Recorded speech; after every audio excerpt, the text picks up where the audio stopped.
All right, we are live and we are out on Facebook.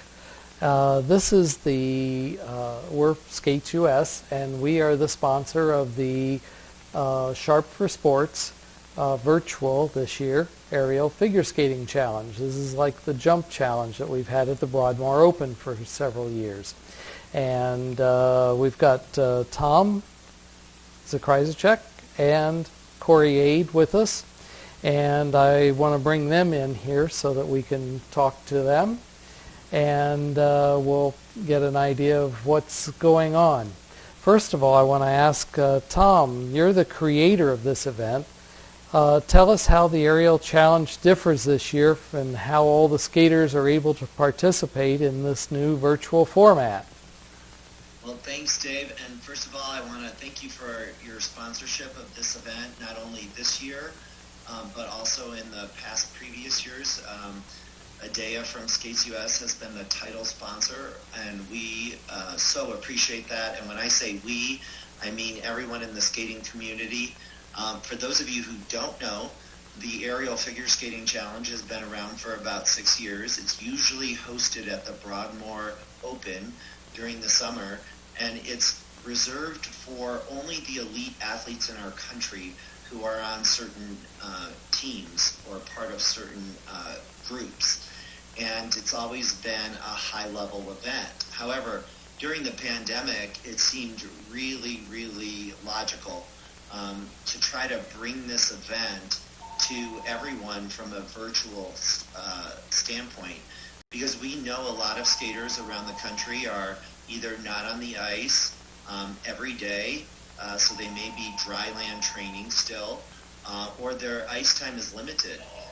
And for those of you who are on the ice, we are reaching out to you to say, hey, come participate in this event, film your jumps with your coach, your best attempts, and send them to us, and we've got a great celebrity panel of judges to evaluate and score you. And so the one thing I want to stress is this is open to skaters at all levels, from pre through senior. Of course, we're going to do the elite event this year, but we're also offering it to collegiate athletes and adults. So we want everyone out there who may feel like, wow, I haven't competed in a while, to take part in something. And the great thing about this event this year is because it's virtual, it's safe. You film it in your own ecosystem, in your own bubble, and with your coach, and you can have a mask on or not have a mask on depending on what your facility has in terms of policies, and then you just submit the videos, and then we take it from there.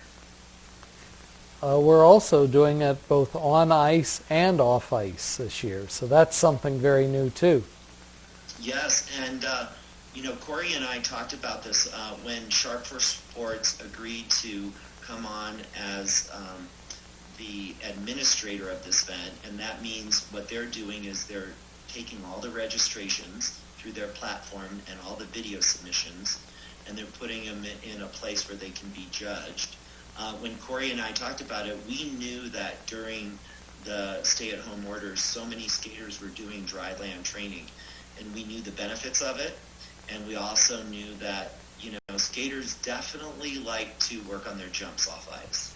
There's lots of ways to train off ice, but certainly floor jumping is a big thing. And so that's what made us think of including that in this year's event. Because let's face it, most skaters learn their jumps on the floor first before they get them on the ice. So if you're that kind of skater that has a great floor double axel, but it's not quite there on the ice yet, we want you to be able to show off what you've done during your training. And so we do have that portion. Corey, do you want to say something about that? Yeah, I think it's just a really opportune time to actually demonstrate to skaters across the country the message that coaches have been sending all along, which is your dry land training is equally, if not more important than what you do on the ice. So I think the cool thing is skaters can register for the off-ice portion and the on-ice portion, and really it's a way of showing your coach and yourself that you're capable of doing this stuff athletically, even, as you said, Tom, if it's not perfectly refined on the ice yet. So I just love the idea that we have two parts to this, and that we are promoting the idea that athletes need to be athletes first and skaters second, and that comes, with demonstrating their physical and athletic abilities off ice. So I'm excited about that part too.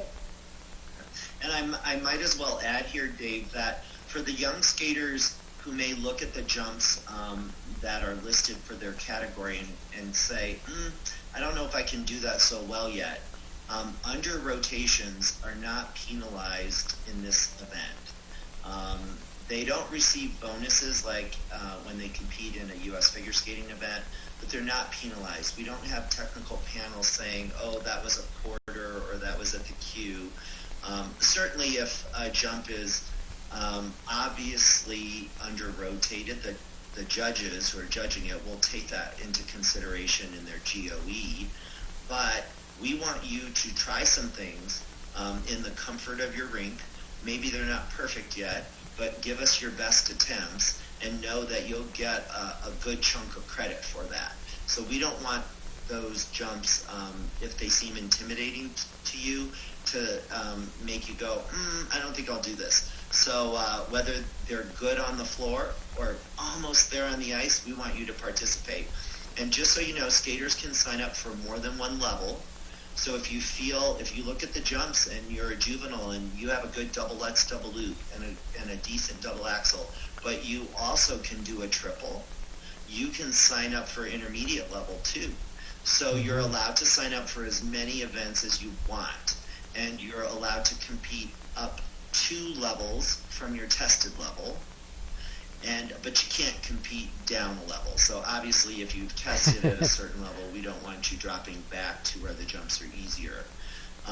But just know that you can do as many events as you want. You don't have to just do a dry land intermediate event and an on ice intermediate event. If you think that if you're an intermediate and you think you can do a double axel, triple toe, and a triple Lutz, you can sign up for the junior level. So I want to make sure everybody understands that. Great. Corey, can you tell us about the benefits of the event provides to some of the developing skaters? I know we've talked about some, but I think you have some more input there. Yeah, I guess I'm just excited about the idea that we're rewarding attempts and we're rewarding development. I think one of the limiting factors of traditional competition is that you feel like you have to be perfect at the level that you're skating at, or you have to be competitive among other people. And I like the idea that this structure that Tom created really promotes being the best version of yourself that you can be at your level, but also aspiring to higher levels. And that's true whether you're an intermediate striving for junior, or whether you're a basic skater just putting it out there for the first time and giving it a try. I also like the idea that some athletes at this time, in this year in particular, may not feel fully trained to execute a program. I was at an event last weekend, and it was very well run. I was extremely impressed with the way the competition ran.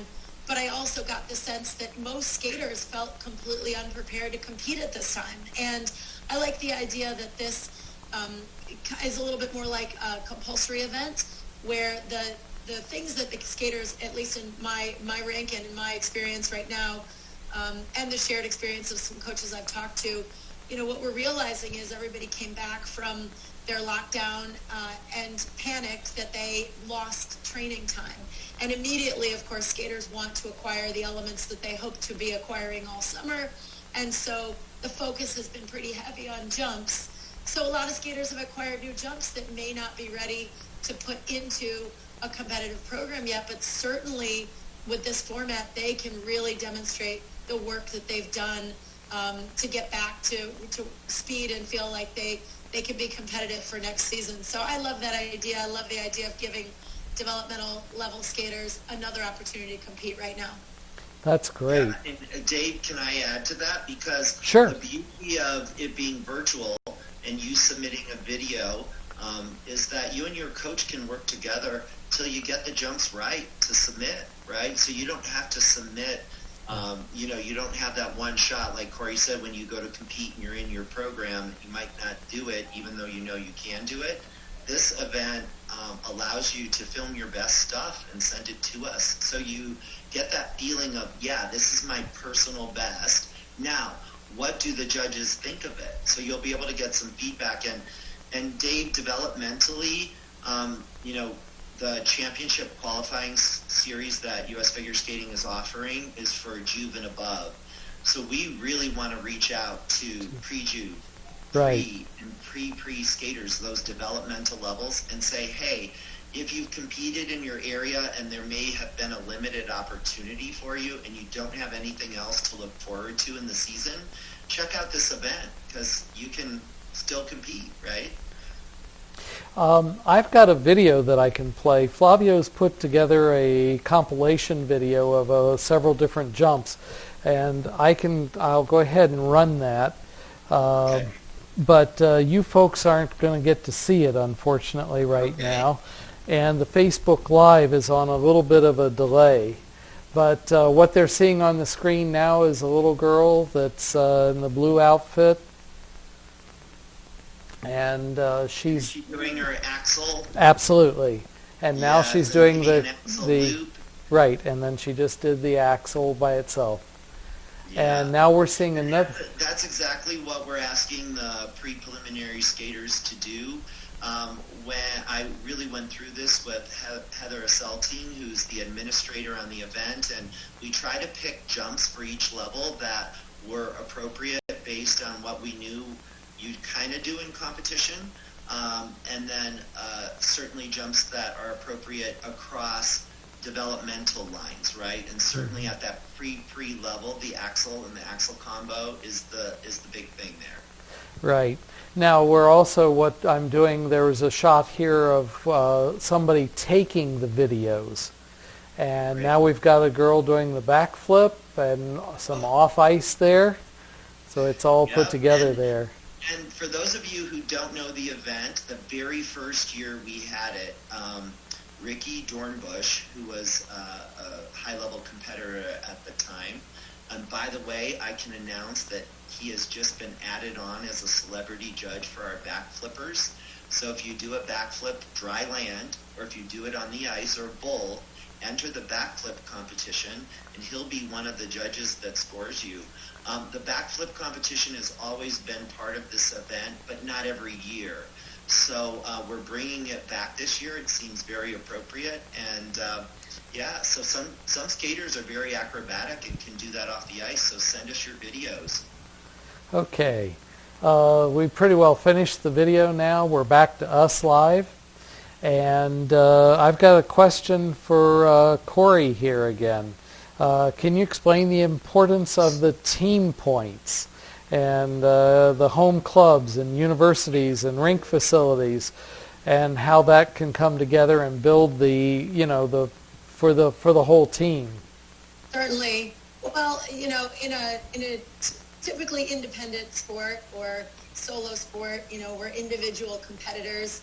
It's always nice to try to feel like you have an identity that's tied to something bigger than just yourself. And so the coolest thing about this event is that we're really celebrating that. We're really allowing team points to be accrued. And so if a coach wants to say to the club, hey, let's generate some points for our club, there's prize money to be won for clubs, for academies, even for an individual coach that, wants to generate points for themselves and build some team camaraderie amongst their own skaters. I just think it's fun, especially in these isolating times and in an individual sport, for us to feel like we're building community and like we're really promoting the idea of doing something together. I just think unity right now is really an important message, and so we're kind of grabbing at anything we can to make people feel like a community exists and like they're unified in this attempt to win some prize money, have some fun, and show off their best stuff. Great. Yeah. Great. And let me add that one of the most popular years of the Aerial Figure Skating Challenge was 2017, when we actually did a team event, and U.S. Figure Skating did a Facebook Live presentation of that in the lead up to the 2018 Olympic Games. So many people tuned into Facebook to watch that, and not just in our own country, but worldwide. So that team aspect has been most well received, and I agree with Corey. We need to come together now more than ever, right? Within our rinks and facilities, within our clubs, and across the country. So I just want to tie back to the sponsorship of Skates US. And Dave, what you and Flavio are doing is hosting live video parties that will bring the whole figure skating community together on certain Fridays beginning in October through mid-November. There will be a viewing party of the best jumpers at certain levels, and it's all on the sharpforsports.com/challenge sign-up page. You can find all the information about the cutoffs and deadlines for certain levels, when you need to submit your videos, and when those viewing parties are at. And that's a huge undertaking, Dave, and I don't know if you want to talk to the people tuning in about what a viewing party might look like and what you guys plan to do. Well, the viewing party will be fairly simple. We'll have, on certain weeks, we have about 40 videos to play, and some that we'll actually play, we'll sequence and have them in there. By then, we'll know what the judges have, how they've been judged, and so then we'll put them in order. So it's the top 5 in each category, on ice and off ice. So everybody will be able to see them.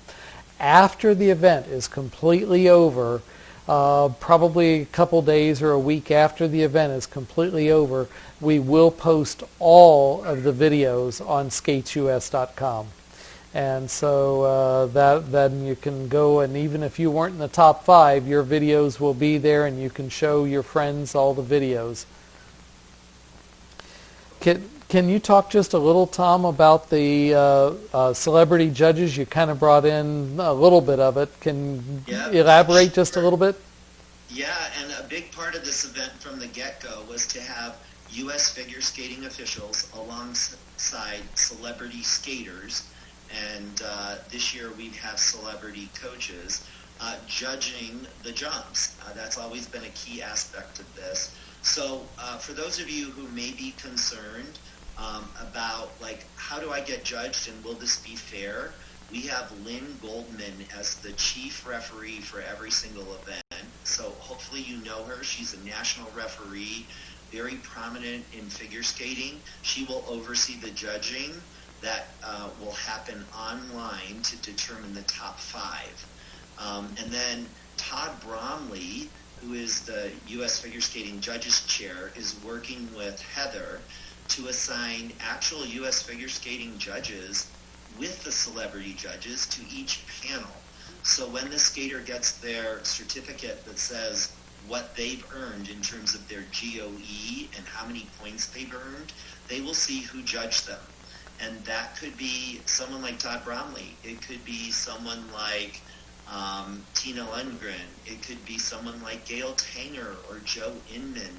So Wendy Ensman. So there will be judges from U.S. figure skating on the panels. And of course the celebrity judges, their names, if you look on the website, like Brian Boitano, Carol Heiss-Jenkins, Frank Carroll, John Nix, Paul Wiley, Max Aaron, Kimmy Meisner, Audrey Wissiger. We have so many, and we're reaching out within the community to, accept more celebrity judges. As Corey said, we want to bring people together, and that doesn't just mean the skaters in your club. It means the whole community. So by having all of these coaches and officials coming together on this virtual platform and in these viewing parties is really going to help make us feel like figure skating is still up and running during this pandemic and during these difficult times. All right. I think we're about ready to wrap it up. Is there anything else that you want to talk about? I have one short video to play when we're all done, and then so why don't you wrap it up for us? Hey, the one thing I want to say to all the coaches out there is, we all need carrots for our skaters to keep them motivated. And the process of filming this, their videos and their jumps and analyzing, is this a 10, right, helps improve their GOE. So to anybody wondering, how do I get a 10? All you have to do is have good speed, good height, a nice air position, a nice landing stretch, and flow in and out. And no matter what level you're at, you are eligible for a 10. So I don't want anybody thinking, oh, well, I'll never score a 10 because I'm only a pre-Jew. No, if you have a good jump, you can get a 10. It's not just for those elite kids. And that is our gold medal standard, right? All 5 of those qualities will get you a 10. And if you have a certain percentage of those qualities, you'll get a 9 or an 8. But again, that scoring sheet will give you a lot of information as a coach and as an athlete to keep improving your GOE. That'll also give you the opportunity to build points for the team, for the right. The higher your GOE, the more points that go toward that total team point total.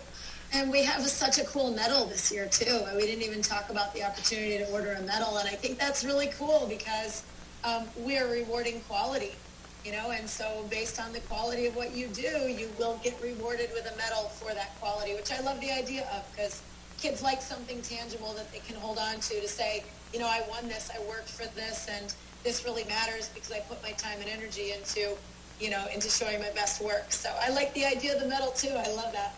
Yeah, so it's going to be challenging. It's going to be fun. It's a competition. You can win a medal, and there's going to be a party. What more could you ask for? Very, very good.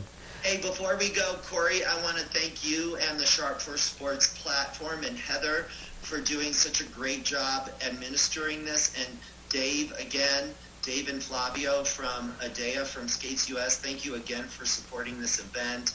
And You're to welcome. everybody out there, give us a look. Hit up the website, www.sharpforsports.com/challenge for all the information you need. And the videos will all be on www.skatesus.com/. Okay. Anyway, here's the video. Thank you, folks, and we'll do this again sometime. Thank you, guys. Hope to see you there. Hey.